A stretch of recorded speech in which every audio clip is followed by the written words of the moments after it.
Hello दोस्तों, आप सभी का मेरी इस छोटी सी दुनिया में एक बार फिर से बहुत बहुत स्वागत है। पिछले व्लॉग पर आप सब ने जो प्यार और आशीर्वाद दिया उसने मेरी हिम्मत बहुत बढ़ा दी। उसके लिए आप सभी का दिल से शुक्रिया।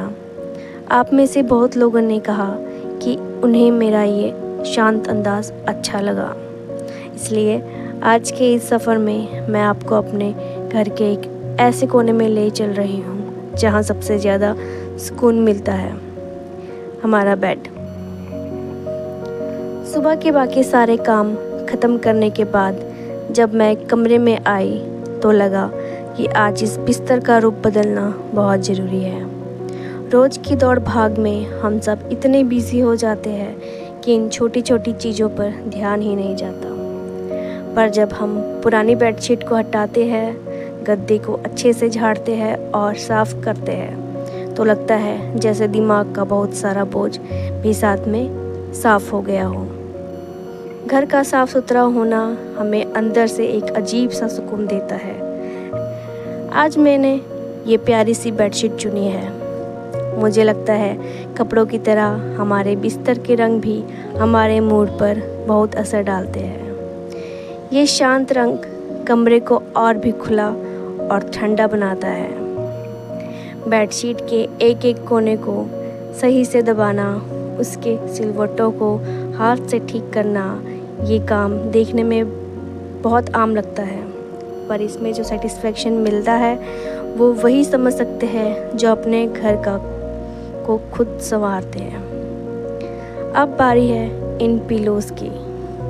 इनको थोड़ा झाड़ कर, कवर बदल कर अपनी सही जगह पर रख कर ही इस पूरे लुक को पूरा करता है।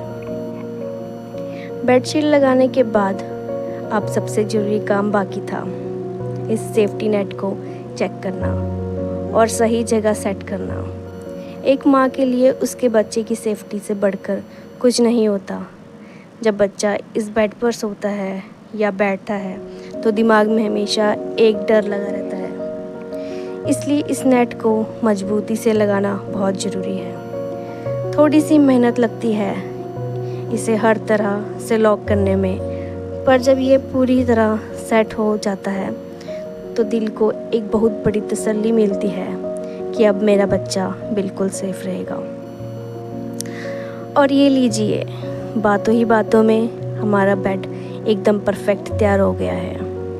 एक साफ़, सुंदर और सेफ बिस्तर देखकर जो सुकून इस वक्त मुझे मिल रहा है, उम्मीद है वही सुकून आपको ये वीडियो देखकर मिल होगा।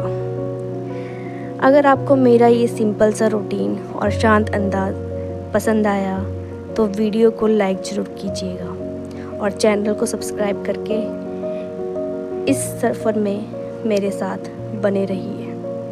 अपना ख्याल रखिएगा। मिलते हैं बहुत जल्द अगले व्लॉग में। तब तक के लिए बाय बाय।